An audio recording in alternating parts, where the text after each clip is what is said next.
Bonjour à tous, David Martin, directeur du cabinet MTC Immobilier et Patrimoine. Nous souhaitons vous apporter des réponses concrètes d'experts à travers une série d'épisodes intitulés Réponses de l'expert. L'idée est de répondre aux questions qui vous intéressent. Ainsi, sur les prochains épisodes, n'hésitez pas à nous envoyer les questions sur l'adresse mail de l'agence immobilière que vous trouverez en bas de la vidéo. Sur ce premier épisode, nous allons répondre à des questions générales mais importantes sur le rôle du notaire. En effet, expert en droit immobilier, le notaire a un rôle essentiel. Ce dernier veille à l'équilibre entre les parties, acheteurs et vendeurs, et garantit la sécurité juridique de l'acte de vente. Aujourd'hui, l'immobilier représente son activité la plus importante, mais il intervient également en droit de la famille, droit des affaires, droit environnemental et droit de l'urbanisme.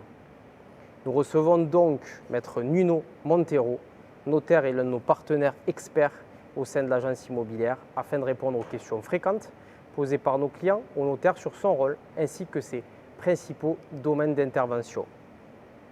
Réponse du notaire, épisode 1.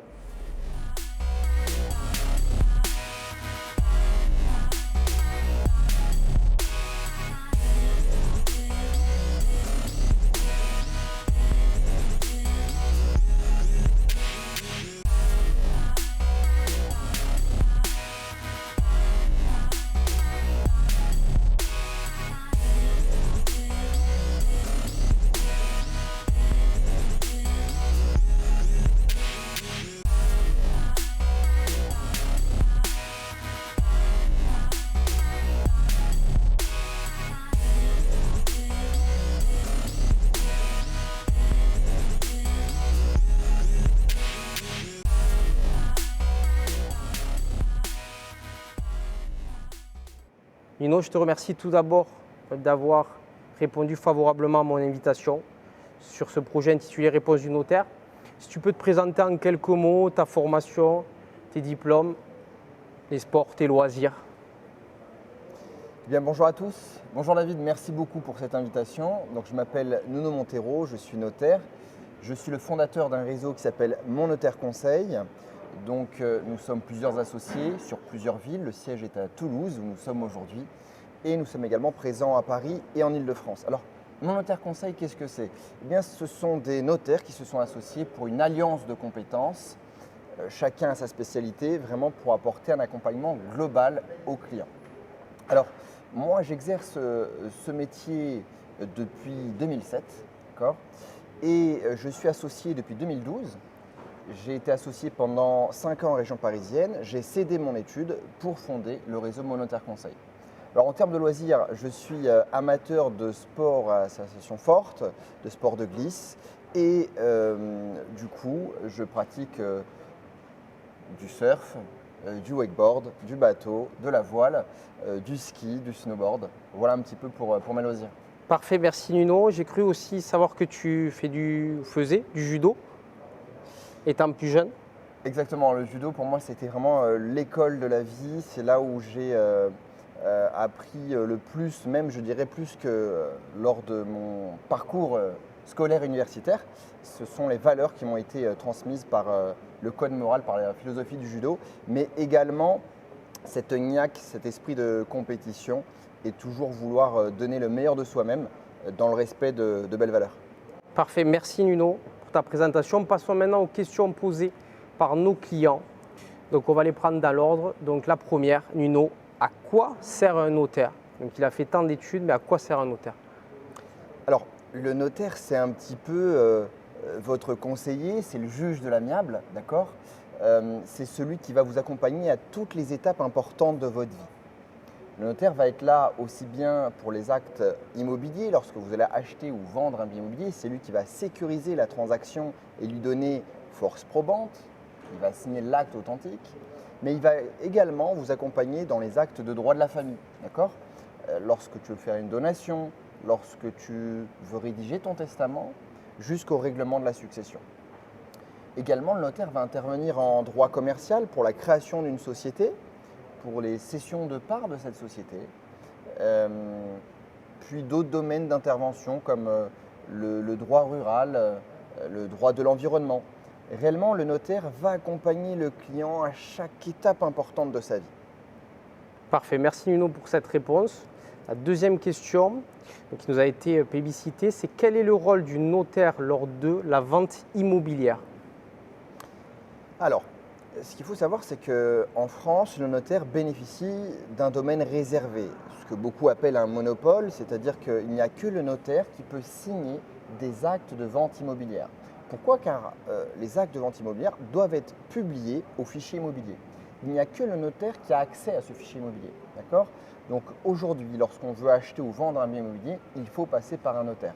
Et j'ai envie de dire, contactez votre notaire dès la première étape, c'est-à-dire que dès la recherche du bien immobilier.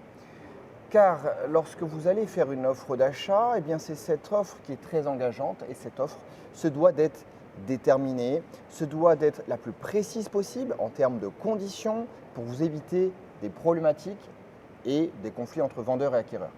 Donc le notaire, vous pouvez le consulter dès l'étape de la recherche. Bien entendu, vous pouvez également le consulter pour rédiger l'avant-contrat, qui va être l'acte essentiel. C'est l'acte qui va sceller la volonté des parties de manière ferme et définitive. Nous aurons un accord sur la chose et sur le prix. C'est l'acte qui va donc engager définitivement vendeur et acquéreur.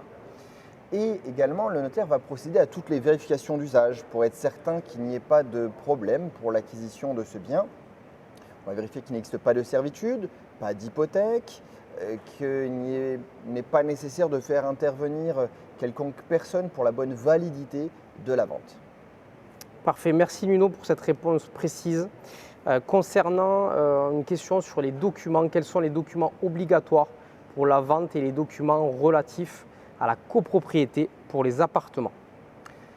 Alors, vaste question David. Le plus simple, c'est que peut-être qu'on puisse afficher la liste de ces documents sur la vidéo en tout état de cause. Pour toute vente immobilière, bien entendu, la base, c'est le titre de propriété. Nous allons vérifier qui est propriétaire, quel est le bien vendu, quelle est l'origine de propriété. Les notaires remontent sur 30 ans pour être certain que personne ne peut venir revendiquer la propriété du bien que vous êtes en train d'acheter. Également, bien entendu, les diagnostics immobiliers, cela pour parfaire à l'obligation d'information qui pèse sur le vendeur. Le vendeur doit contracter de bonne foi et délivrer un certain nombre d'informations à l'acquéreur. C'est pour cela qu'il passe par un professionnel, un diagnostiqueur, qui va effectuer ces diagnostics immobiliers. Également, autant que possible, nous allons demander le plan du bien vendu pour bien informer l'acquéreur et nous allons procéder à certaines vérifications. Nous allons demander un état hypothécaire pour être certain qu'il n'existe pas d'inscription hypothécaire, mais pas non plus de servitude qui serait de nature à diminuer la valeur du bien que vous êtes en train d'acheter.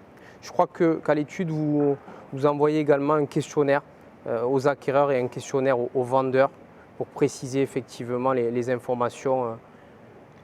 En effet, dans le cadre de tout dossier de vente immobilière, dès que nous le prenons en charge, nous adressons un questionnaire au vendeur, un questionnaire à l'acquéreur. Le questionnaire au vendeur va nous permettre de récolter les informations relatives aux biens objets de la vente.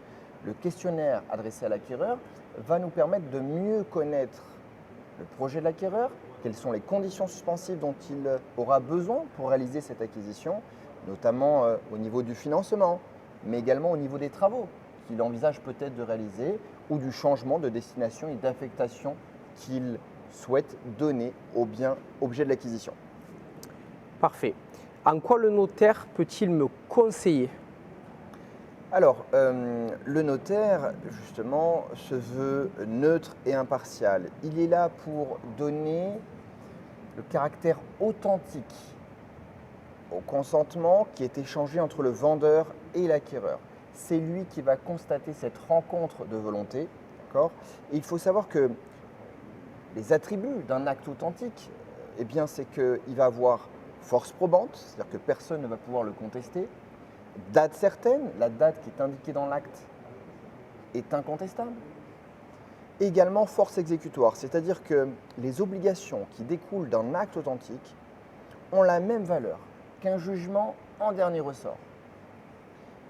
Et donc, si l'une des parties ne s'exécute pas, si elle n'exerce pas les obligations qui découlent de l'acte authentique, l'autre partie va pouvoir la contraindre judiciairement et obtenir ce qu'on appelle l'exécution forcée. Très bien, merci Nuno pour cette réponse. D'autres questions, la présence du notaire est-elle obligatoire lors d'une vente immobilière? On avait commencé à répondre, mais si tu peux préciser sur cette question. Et oui, en France, pour signer un acte de vente immobilière, vous êtes obligé de passer par un notaire. Comme je disais tout à l'heure, les notaires bénéficient de ce domaine réservé. Nous sommes obligés de signer un acte de vente chez un notaire. Et c'est le notaire qui ensuite va assurer d'abord la conservation de cet acte, va pouvoir confirmer le consentement libre et éclairé du vendeur et de l'acquéreur. Également, c'est le notaire qui va procéder aux formalités de publicité de cet acte pour le rendre opposable à tout le monde. Très bien, merci Nuno. Autre question qu'on nous a posée, promesse de vente ou compromis de vente, quelle est la différence Nuno? Alors, ce sont deux avant-contrats, d'accord? Et je le disais, ce sont les actes les plus importants, aussi bien pour le vendeur comme pour l'acquéreur. C'est dans cet avant-contrat que nous allons avoir la rencontre des volontés du vendeur et de l'acquéreur. Deux formes possibles. Dans une promesse unilatérale de vente, il n'y a que le vendeur, c'est pour ça qu'on parle de promesse unilatérale, il n'y a que le vendeur qui va s'engager. Donc le vendeur s'engage de manière ferme et définitive. Il ne peut plus changer d'avis. À partir du moment où il va signer cette promesse de vente, même si quelqu'un arrivait et proposait un prix supérieur, même le double, il aurait l'obligation de vendre à l'acquéreur initial. Tandis que l'acquéreur, lui, bénéficie d'une option et d'un délai pour lever cette option. Alors, bien entendu, pour que le contrat soit équilibré, il est prévu ce qu'on appelle une indemnité d'immobilisation, car le vendeur va justement immobiliser son bien en faveur de l'acquéreur. Et l'acquéreur, si toutes les conditions suspensives sont réalisées, mais qu'il ne souhaite pas acheter, qu'il ne souhaite pas lever l'option, il aura fait perdre du temps au vendeur. Et du coup, il sera redevable de cette indemnité d'immobilisation, car le vendeur aura immobilisé son bien. Versus le compromis de vente, cette fois, c'est ce qu'on appelle en droit une promesse synallagmatique de vente, où les deux parties sont définitivement engagées. Vendeur et acquéreur ont donné définitivement leur consentement sur la vente. En droit, nous disons que le compromis de vente vaut vente. Alors certes, en pratique, un compromis est assorti de diverses conditions suspensives et on va subordonner la bonne réalisation de la vente à la réalisation de ces conditions suspensives. Un exemple, la condition suspensive qu'on retrouve quasiment dans tous les compromis de vente, c'est la condition suspensive d'obtention d'un prêt par l'acquéreur, bien entendu. Alors, je n'ai pas vraiment de conseils à donner sur est-ce qu'il vaut mieux signer une promesse de vente ou un compromis de vente. Ça va vraiment dépendre de la situation au cas par cas. Ce qui est certain, c'est que faites-vous conseiller dès l'avant-contrat par un notaire. Et même si vous signez cet avant-contrat directement entre particuliers ou via une agence immobilière, vous pouvez tout à fait soumettre le projet de cet avant-contrat à votre notaire qui éventuellement pourra émettre des suggestions, des observations et vous valider ce projet avant signature. Ça, c'est le plus important. Parfait, merci de cette réponse. Un notaire, combien ça coûte, Nuno? Ah, question ô combien essentielle, David. Ça va me permettre de mettre un petit peu la lumière sur un sujet. On parle souvent des frais de notaire. Alors, le terme adéquat en réalité, David, ce sont les frais d'acquisition. Pourquoi? Car lorsque vous payez des frais d'acquisition chez le notaire, le Code civil prévoit que ces frais d'acquisition sont supportés par l'acquéreur. Conventionnellement, il est possible d'y déroger, de dire que les frais seront supportés par le vendeur. Et dans ce cas, on va prévoir ce qu'on appelle une clause d'acte en main. D'accord? Mais restons sur le principe classique. Lorsque j'achète un bien immobilier, je dois payer des frais. Ces frais englobent trois choses. Premièrement, les droits de mutation. Ce sont les impôts que je dois payer à l'État du fait de cette acquisition immobilière. Et le taux de cet impôt va dépendre du bien que je vais acheter. Lorsque j'achète dans l'ancien, le taux va être de 5,81%. Si j'achète un bien dans le neuf, le taux est réduit, on appelle ça les frais de notaire réduits, donc le taux sera de 0,715%. La deuxième partie, ce sont les débours. Ce sont toutes les sommes que le notaire va devoir avancer pour le compte du client, pour constituer le dossier, pour justement faire toutes les vérifications d'usage dont on parlait tout à l'heure.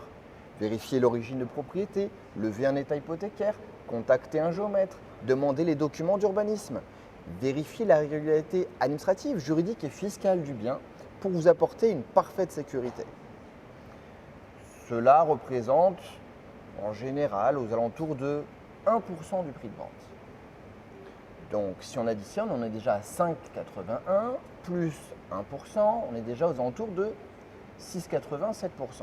Viennent enfin les émoluments du notaire. Les émoluments du notaire, c'est la rémunération du notaire. C'est combien le notaire va gagner dans le cadre de cette transaction. Eh bien, le salaire du notaire, si je peux ainsi l'appeler, il est fixé en fonction d'un barème qui nous est imposé par l'État. D'accord ? Et le barème est le même qu'il y ait un ou deux notaires et il est le même partout en France. C'est une garantie pour le client de payer le même coût, quel que soit le notaire qui va le représenter. Et c'est également avantageux pour chaque partie d'être représenté par son propre notaire que vous aurez identifié, un notaire en qui vous aurez confiance, un notaire avec qui vous partagez les mêmes valeurs, un notaire qui va vous apporter sécurité et réactivité, et il n'y aura pas de surcoût pour cela. Donc si je résume, les frais d'acquisition, en général on est sur 7,5 à 8%, mais la plus grosse partie, ce sont les impôts que vous versez au notaire et que le notaire collecte pour le compte de l'État. Donc dans ces 8%, très schématiquement, 6% pour l'État, 1% de débours de frais pour divers professionnels qui sont donc collectés et réglés par le notaire pour la bonne complétude du dossier et 1% pour la rémunération du notaire. Merci Nuno, réponse très claire, très détaillée sur cette question. Où sont conservés mes actes authentiques si je ne les retrouve pas? Et combien de temps sont conservés ces documents par mon notaire, Nuno? Alors, pas de panique. Si vous perdez vos actes, sachez que le notaire garde l'original, ce qu'on appelle la minute.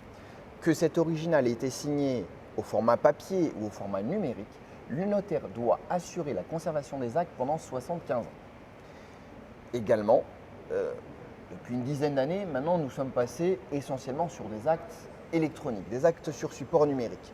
Eh bien, ces actes sont déposés au MICEN, le minutier central des notaires.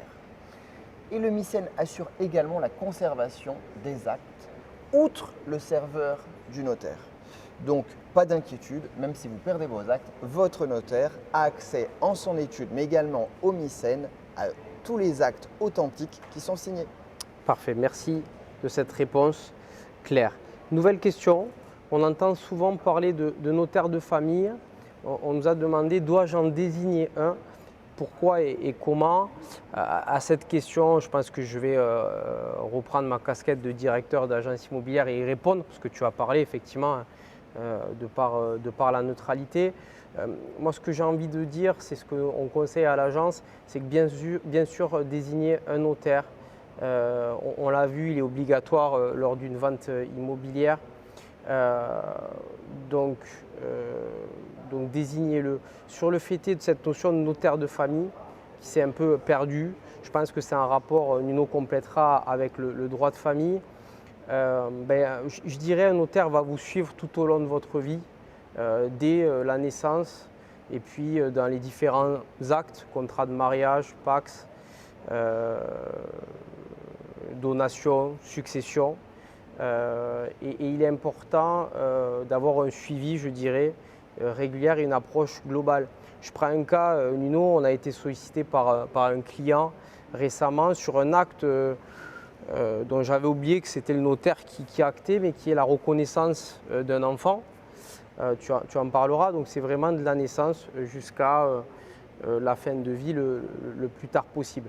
Donc sur la notion de notaire de famille, c'est vraiment cet accompagnement global qui est nécessaire parce que le notaire va vous connaître, tu vas parler de confiance et c'est très important. Sur comment le désigner, donc nous à l'agence, on va prôner le fait de le désigner par vous-même et le notaire qui vous correspond, qui va répondre à vos besoins, vos demandes, qui vous ressemble. C'est important et de l'avoir en amont, de prendre cette décision avant, et tu l'as dit, une vente immobilière. Pourquoi? Parce que si j'ai mon notaire de famille, comme je pourrais avoir mon médecin généraliste de famille, je vais pouvoir lui poser des questions en amont de cette vente sur une future transaction. Donc par rapport à tout ça, je dirais il est bon d'avoir son notaire de famille. Peux-tu, Nuno, décrire l'accompagnement auprès de ta clientèle et plus précisément l'organisation au sein de tes études, donc formant le réseau Mon Notaire Conseil? D'accord, merci David. Alors, comme je te le disais, la genèse de Mon Notaire Conseil, c'était de faire vraiment une alliance de compétences par rapport à la spécialité de chacun des associés. Vraiment, pour moi, l'objectif est de me dire qu'aujourd'hui, on ne peut pas être bon en tout.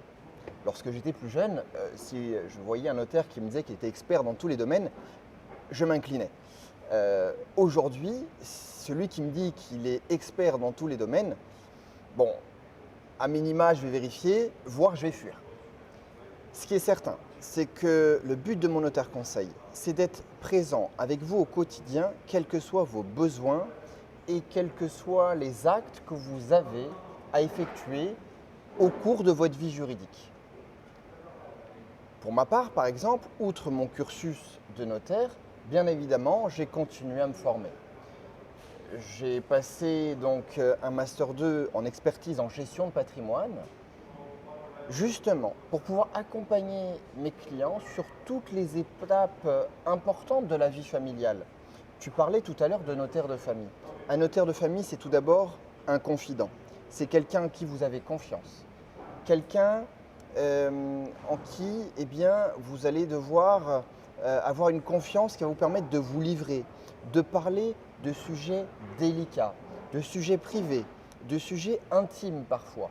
Et pour cela, forcément, vous devez identifier la personne avec qui vous avez envie de travailler, la personne qui va être le gardien des secrets familiaux parfois.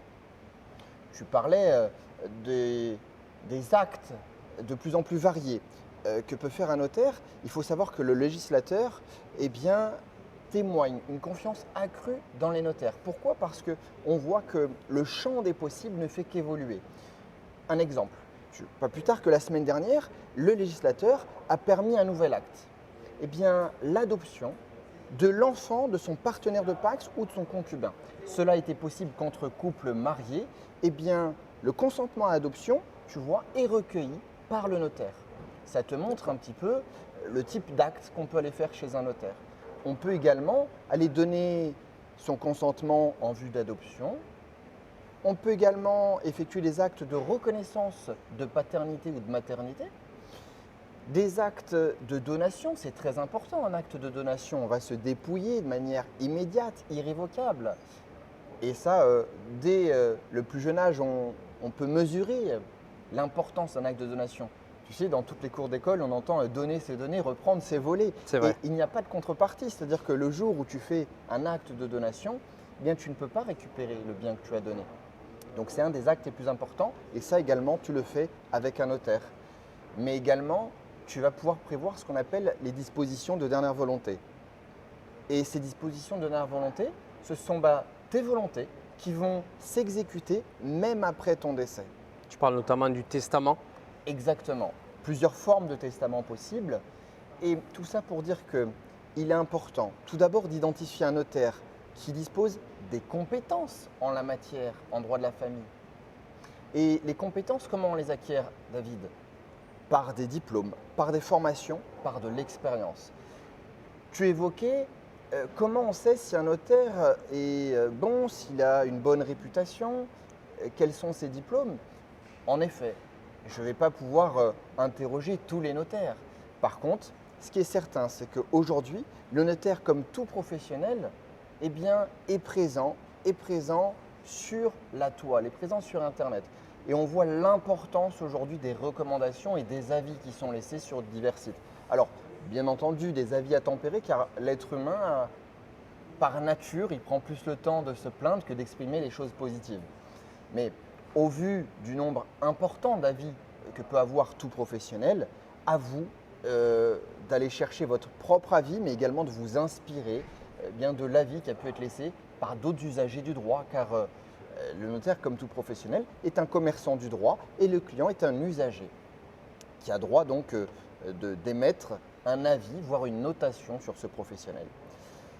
Alors, pour revenir à mon notaire conseil, les expertises dont nous disposons au sein de ce réseau que j'ai fondé, le droit de la famille, bien entendu, c'est pour moi la pierre angulaire du notariat et c'est la raison pour laquelle j'ai choisi d'effectuer ce métier.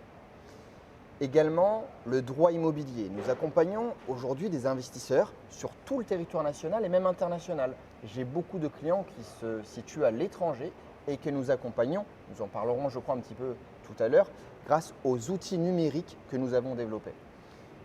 La promotion immobilière, sujet ô combien important, en sachant que le législateur met souvent en place des dispositifs fiscaux attractifs. On parlait tout à l'heure de droits réduits dans le neuf, justement pour inciter aussi bien les promoteurs que les acquéreurs à construire, à développer le parc immobilier. Pourquoi David? C'est très simple. Il y a deux constantes qui réellement sont invariables. L'espace de notre planète et le nombre de personnes sur cette planète qui ne fait que croître. Cela nous amène à densifier, à urbaniser de plus en plus. C'est un vrai sujet d'actualité et forcément à développer les copropriétés verticales, la construction verticale. Donc, nous avons au sein du réseau Mon Notaire Conseil des services, des départements, des équipes qui sont spécialisées en promotion immobilière. Également, nous avons des équipes dédiées pour le droit des entreprises, le droit commercial, les cessions de fonds de commerce, création de sociétés, pacte du trade. C'est très important, pouvoir transmettre son entreprise.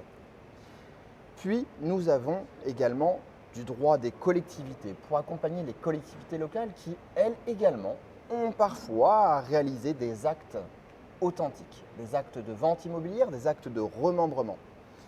Du droit rural également et du droit de l'environnement. C'est très vaste et c'est pour cela qu'il est nécessaire d'avoir dans chacun des domaines un expert qui va maîtriser parfaitement son sujet pour vous accompagner, pour vous apporter une parfaite sécurité juridique. Merci Nuno. Je crois également que tu fais de la médiation et également donc, au sein du réseau Mon Notaire Conseil, je crois savoir que vous parlez 3 langues supplémentaires pour vous adresser à l'ensemble de votre clientèle. Est-ce que tu peux en dire 2 mots? Alors, la médiation tout d'abord. La médiation, c'est un mode de résolution amiable des conflits. Moi qui suis utopiste, eh bien, je me suis dit, toujours avec cet esprit de continuer à se former, toujours aller chercher de nouvelles compétences, et ça vient du sport. En fait, tu n'as jamais atteint un niveau d'excellence. Tu dois toujours continuer à te former, aller chercher de nouvelles connaissances. Et donc, j'ai eu à cœur de passer ce diplôme de médiateur. L'objectif, en fait, c'est de réussir à pacifier des relations sans qu'on aille jusqu'au tribunal tous les tribunaux sont engorgés, tu le sais David. Le but est de faire parvenir les parties qui sont face à un conflit qui les oppose, les aider à trouver un accord, un terrain d'entente sans avoir à attendre une procédure qui souvent est longue, coûteuse, mais en plus à l'issue incertaine, car personne ne peut prédire, quel que soit le dossier, quelle sera l'issue de ce dossier et quelle sera la décision judiciaire sur un conflit. Concernant les langues maintenant, bien entendu, je le disais, nous avons des clients qui sont répartis sur tout le territoire national, mais également à l'international.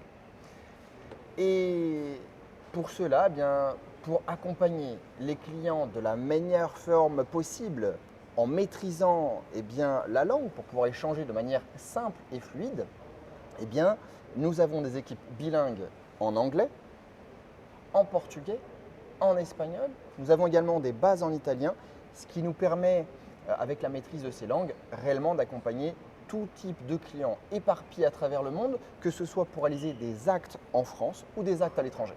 Merci Nuno et merci pour avoir décrit effectivement cette organisation de Mon Notaire Conseil. Moi j'ai une question sur l'intitulé. Pourquoi ce nom, Mon Notaire Conseil, quand tu as créé ce réseau? Alors, pourquoi ce nom? Ce nom, 3 mots, Mon Notaire Conseil. Notaire, bien entendu, le mot du milieu qui est notre fonction. Ce sont les attributs qui sont donnés au notaire qui nous permettent de vous accompagner. Votre notaire est là pour vous conseiller, je le disais, à chaque étape importante de votre vie. Donc notaire conseil. Vraiment le mot conseil pour ne pas limiter les domaines d'intervention du notaire. Chez Mon Notaire Conseil, on ne fait pas que de la vente immobilière. On est là, nous le disions tout à l'heure, pour vous accompagner sur les actes de droit de la famille, sur le droit des sociétés, sur le droit commercial, sur chaque moment important de votre vie juridique. Et mon, ce possessif, car nous sommes votre notaire. Nous sommes là à vos côtés pour vous accompagner sur vos projets et pour vous apporter le meilleur conseil possible. Autre question, donc à l'ère du digital, on parle du notaire 2022, donc qui est un notaire 3.0. Que t'inspire cette citation et en es-tu un et quels sont les outils de communication que vous mettez en place et qu'offre Mon Notaire Conseil? Alors, bien entendu, David, on voit que la société évolue de plus en plus vers le digital, vers le numérique et le notariat également a franchi largement le pas car de plus en plus d'actes sont signés sous forme électronique, nous le disions tout à l'heure. Nous avons donc aujourd'hui la plupart des actes et nous chez Mon Notaire Conseil, nous avons 95% des actes qui sont signés au format numérique, c'est ce qu'on appelle l'acte authentique électronique. L'intérêt, c'est qu'au lieu d'avoir à parapher toutes les pages au format papier, vous signez qu'une fois sur la tablette numérique du notaire. Également, il est désormais possible, et cela depuis les confinements successifs que nous avons dû tous subir, il est possible de signer à distance. C'est-à-dire que le but est de limiter les contraintes que nous avons tous. Aujourd'hui, ce que nous avons de plus précieux, David, c'est notre temps. Car C'est vrai. une fois qu'il est passé, nous ne pouvons plus le récupérer. Et l'acte authentique électronique permet de diminuer cette contrainte de temps, mais également de distance. Où que vous soyez, votre notaire peut vous accompagner sur vos dossiers, sur vos actes, grâce à l'acte à distance. Comment ça fonctionne? Eh bien, vous allez tout d'abord donner votre consentement pour l'utilisation de ce procédé de signature électronique à distance. Consentement qui va être recueilli via la signature d'un document sur la plateforme DocuSign, qui est la seule plateforme habilitée aujourd'hui en France. Ensuite, le notaire va vous faire la lecture de l'acte en visioconférence via le logiciel LiveSize, qui est le logiciel de visioconférence du notariat. Et à la fin de la lecture de l'acte, le notaire va recueillir votre consentement en visioconférence et vous allez à nouveau signer une attestation de confirmation de consentement sur la plateforme DocuSign. Alors ça, ce sont pour les outils dont dispose le notariat. Également, pour être présent, pour être le plus proche possible de nos clients, on sait qu'aujourd'hui, nous sommes tous devenus des générations smartphone. Génération smartphone, qu'est-ce que ça veut dire? Ça veut dire que le réflexe, lorsque j'ai une question, c'est d'aller sur un moteur de recherche et d'essayer de trouver une réponse. Alors attention, il faut toujours vérifier la source. Mais cela nous montre que forcément les notaires doivent être également présents sur la toile, doivent être présents sur Internet. Nous avons donc bien entendu un site Internet, nous sommes également présents sur les réseaux sociaux, le réseau LinkedIn bien entendu entre professionnels, mais également des réseaux comme Instagram pour être au plus proche de nos clients et répondre à leurs besoins et à leurs questions et même parfois des questions qui nous sont posées sur ces réseaux. Parfait, merci. On vous mettra effectivement les liens de votre site internet et des différentes pages donc du réseau Mon Notaire Conseil. On arrive à la fin de ce premier épisode, donc réponse du notaire. Merci Nuno, mais on aime bien à chaque fois et avec chaque expert poser des questions bonus, questions indiscrètes. Tu auras le droit à un joker. Sur ce premier épisode, on a été plutôt sympa. Donc première question. Quel est ton moyen de te déplacer lors de tes différents rendez-vous? Quel est ton véhicule et comment te déplaces-tu entre les différents rendez-vous, entre les différentes régions, Toulouse, Paris et autres? Nuno. Alors, moi je suis notaire très mobile, d'accord. Je me déplace énormément dans tous les coins de la France car j'ai des clients éparpillés sur tout le territoire national. Et je prends plaisir à chaque fois à me déplacer, à être présent avec le client au moment de la signature car c'est un moment important pour lui. Ce que je dis à mes collaborateurs, c'est que peut-être que c'est votre 1051e dossier, mais pour le client, ça sera peut-être la seule signature de sa vie. Et il faut prendre la mesure de cela. Il faut se rendre compte que c'est un moment très important dans la vie du client. Donc je me déplace le plus possible. Ce qui m'amène Eh bien, à utiliser les transports en commun, tout d'abord, David. Pour les déplacements entre régions, souvent, j'utilise le train. Le train, je trouve cela très pratique. Outre le côté écologique, bien entendu, il y a la possibilité pour moi de travailler, car je suis sans cesse soit en conférence téléphonique, en visioconférence. Ça me permet de travailler sur mes mails, de vérifier des actes sur le train.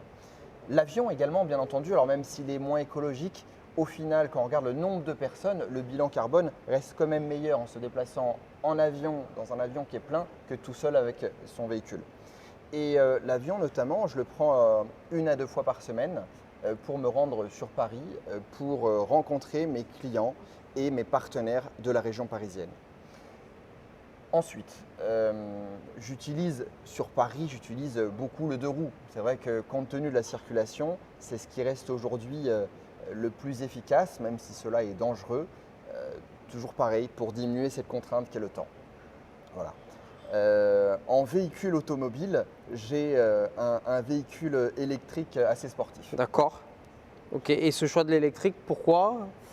Bon, tu as eu raison avec les hausses du prix des carburants actuellement, mais quel a été ton choix par rapport à ce véhicule électrique? Alors, moi, je ne suis pas du tout voiture à la base, je n'y connais pas grand-chose.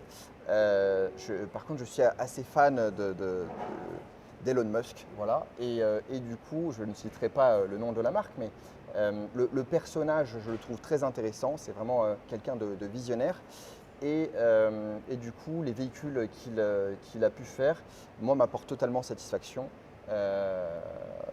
Tout d'abord, véhicule électrique, donc le côté environnemental. Ensuite, l'absence de bruit, ce qui me permet, moi, d'être en parfaite harmonie et d'être au calme, même pour des rendez-vous téléphoniques que je peux faire aisément dans mon véhicule.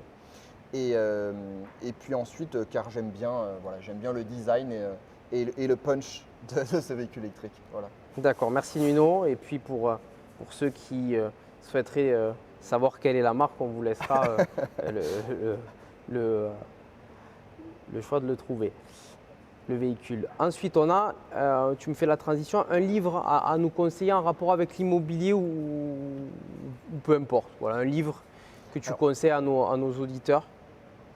Alors, si je devais conseiller un livre, moi, il y a un livre qui reflète assez bien ma vie personnelle, c'est Le Comte de Monte Cristo. Voilà. C'est une succession d'aventures et de péripéties que j'ai eu également à affronter au cours de ma vie et je m'identifie assez bien à ce livre. Pour coller un peu plus à l'immobilier, je citerai bien entendu le livre de mon ami Simon d'Aragon, docteur en droit, La fiscalité immobilière. Il reprend là des principes qui peuvent parfois être complexes pour un profane et il les rend les plus accessibles possibles au grand public. Donc n'hésitez pas à lire ce livre si l'immobilier vous intéresse, La fiscalité immobilière. Vous aurez ainsi plein de tips, plein de tuyaux pour optimiser vos investissements immobiliers, que ce soit pour une résidence principale d'ailleurs ou pour l'investissement locatif. Parfait, merci Nino. Puis dernière question que nous a posé un auditeur. Quel âge as-tu ou depuis quand exerces-tu le métier de notaire? Alors, pour qu'on puisse recomposer ton âge ou joker. Bon, je vais me prêter au jeu, je ne vais pas utiliser mon joker. Je vais répondre à la deuxième partie de la question, étant donné qu'il y avait ou, c'est alternatif. C'est ça. J'exerce ce métier depuis 2007, j'ai été notaire stagiaire de 2007 à 2009. 2010, j'ai fait une parenthèse, voilà, j'ai pris mon sac à dos, je suis parti en tour du monde pendant 6 mois.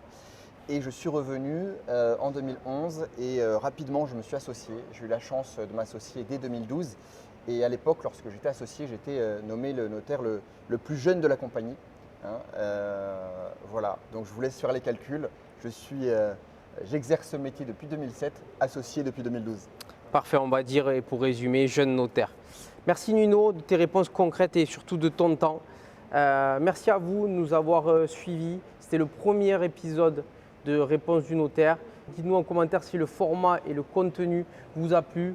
Et puis n'hésitez pas à nous envoyer donc, vos questions ou thèmes que vous souhaitez qu'on aborde parce que ces émissions et ces vidéos sont là pour vous, notamment quels experts vous souhaitez qu'on puisse interviewer. Et puis nous vous souhaitons une très belle journée, mais surtout une journée exceptionnelle Comme le dit un de mes partenaires, il se reconnaîtra. À très bientôt et pour de nouveaux épisodes. Merci David, à bientôt. Merci Nino.